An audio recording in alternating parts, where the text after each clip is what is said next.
Aloha. I'm so excited to start this journey with you. So what I would like to do is just start off something really quick to have you follow along. This is the G, this is the C, this is an A, E, and this is an A. When you know that this is G, C, E, A, you can hear that bum, dum, dum, bum, bum, dum, dum, bum. What happens is we associate notes like this note as being the same in unison, or this note and this note, or this note and this note.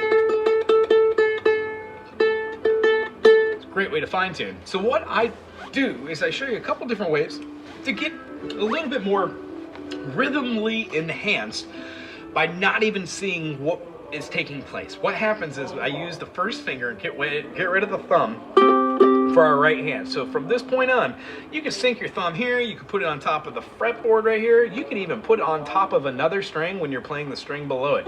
Either way, just don't play with that thumb right now. We will go back to it and use it in correlation with something called fingerstyle.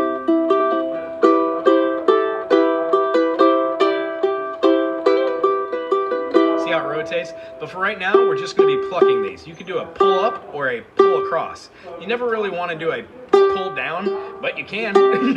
I just don't enforce that. I do mostly these. What happens is first finger will play the high G, second finger will play the C, third finger will play the E, and then the pinky finger or fourth finger is going to be playing the high A string.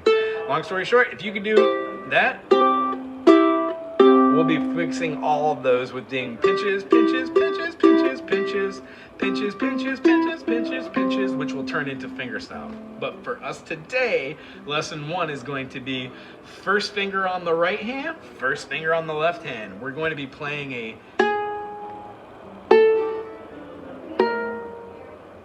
what happens is we play with our right hand using our finger to pluck it. We want to press down and have the notes come out. We don't want to play on the middle because it'll give it a little scratchier like a muted sound. We want to play in the middle. 1, 2, 3, 4. Don't go up to 5. Just stay on the first 4 and then switch to the next string above it. What happens is we want to keep our fingers as close to the fretboard as we possibly can. What this does is it causes our fingers to correlate to the first, second, third, and fourth fret depending on what finger is right above it. When we get done with these, 1, 2, 3, 4, we move up to the 5, 6, 7, 8, 5, 6, 7, 8, 5, 6, 7, 8, 5, 6, 7, 8, 7, 6, 5, 8, 7, 6, 5, 8, 7, 6, 5. When we go up 4 and then go to the 9, 9, 10, 11, 12, that covers all of our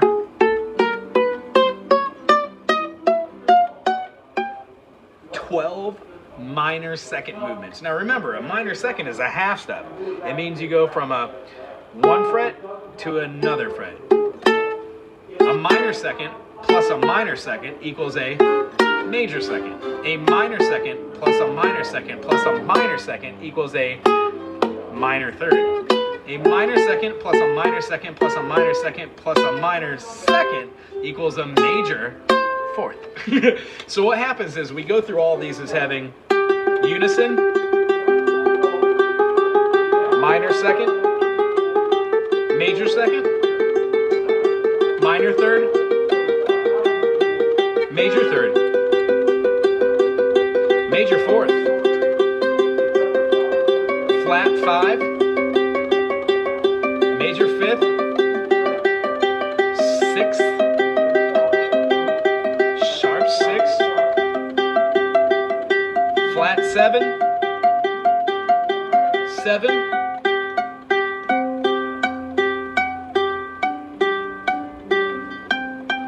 then our unison resolve.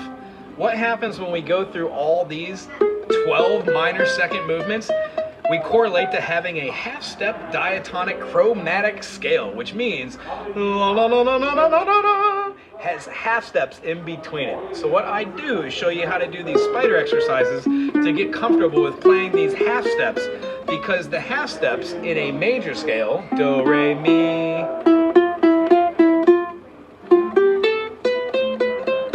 are where the meat and potatoes are. In the key of C major,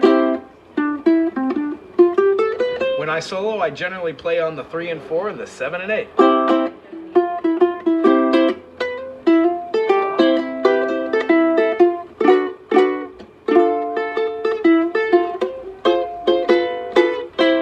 I'll move the 3 and the 4 and the 7 to the 8 to do different movements in these keys. But long story short is having finger dexterity to be able to do half-step movements comes by doing these spider exercises. So what happens is we do lesson 1 and then we move on to lesson 2. Here is the culmination of lesson 1 all together now. 1, 2, 3, 4.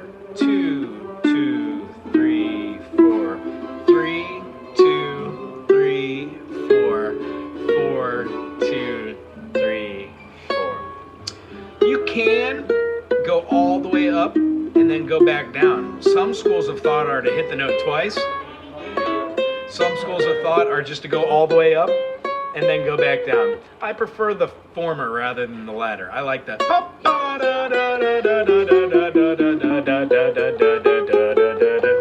Kind of gives me a stable footing ground to go off of. Huh? So what happens is when you come back next week, we're going to see this speed, keeping our fingers close to the fretboard, and we're not using our thumb on the right hand. That's all this lesson is going to enforce. They're called spider exercises. Each week, we're going to incorporate a new concept into these. Lesson 2, we're going to be learning the F major chord. The F major chord is consistent of having a F, a, and a C. That would be the root, the mediant, and the dominant. When I have the key of F, there's one flat, B flat. You don't have to know that, but when we do know that, you'll know why. We have F, G, A, B flat, C, D, E, and then back to F. So when I've got this note right here, first fret, first finger on the E string, E, F, there's no black key, remember? E, F, that stays there. My second finger is going to be on an A here, because we have a high G, G sharp, A, or A, G, A flat, A, da, da, da, da, da, da, da, da, da. The F and the A together, and then the open C make a F major chord. So what happens with our rhythm exercise, we're going to do these rhythms. The whole note is going to be an attack on the 1, and then we're consistently going to play the rest of the beats, tapping our hand on our leg, or on the fret, but keeping the idea that we're only attacking the 1 and we're letting those notes, the other notes, decay. I'm going to play through these 4 times, just so you know. You could play through them 4 times and count out each individual rhythm by changing the first note to its corresponding, which you'll see. Or you can play them all together in one lump. I'll play it both ways for you, with the key of F and then the key of C. This is what we're going to be covering next week as our review as we add 2 more chords. F major has an F note and an A note, has an open C and an open A. This A and this A are unison, just like when I move up. Those will be unison. Here's our F in a whole. 1 and 2 and 3 and 4 and 2 and 2 and 3 and 4 and 3 and 2 and 3 and 4 and 4 and 2 and 3 and 4 and. See how I kept my right hand going? Those are all whole notes. Now with a half note, we're going to still count 4, but we're going to only attack on the 1 and the 3. Both are going to be downstrokes. Ready? 1 and 2 and 3 and 4 and 1 and 2 and 3 and 4 and 1 and 2 and 3 and 4 and 1 and 2 and 3 and 4 and. See how those are half notes? Now we're going to do quarter notes, which uses all 4 beats in that whole note. In a half note, we only use 2 beats, on the 1 and the 3. Now we're going to use it on the 1, 2, 3, 4. 1, 2, 3, 4. Keep it on going. These are all quarter notes. The only difference between a quarter note and an eighth note is you're going to be using your thumb to go down, up. So down, up, down, up, down, up. Remember the fingernails down, fingernails up. These are going to be our eighth notes. And then when you do 1E and a 2E and a 1E and a 2E, if you actually accent all those, 1E and a 2E and a 1E and a 2E and a down, up, down, up, down, up, down, up, those become your 16th notes. The slower you start your whole notes, the easier the 16th notes are to play. Here's the F all together. 1 and 2 and 3 and 4 and 1 and 2 and 3 and 4 and F, switch 2 and second finger ring and switch 2. So what we're noticing now is we're playing whole notes and we're switching our fingering to second finger position, and we're only still playing attacking on the 1, keeping 4, 1 and 2 and 3 for the whole note. Now half notes have it on the 1 and the 3. As you can see, we're still doing the switch. 1, switch, 2 and 3, switch, 3 and 1 and 2, switch, da, da, da, 1 and 2 and 3 and 4 and switching on the and of 1. 1 and 2 and 3 and 4 and 1 and 2 and now we're going to be going to the quarter notes, all downstrokes. We're going to be switching our fingers for each one. By the time you get the quarter notes with all downstrokes, you can just do the same movement but move your same fingers up to get the eighth notes. Ready? 1 and 2 and 3 and 4 and 4 and 1 and 2 and 3 and to get 16 notes, you're still going to be moving your hand like you did with quarters, but you're going to double time your right hand.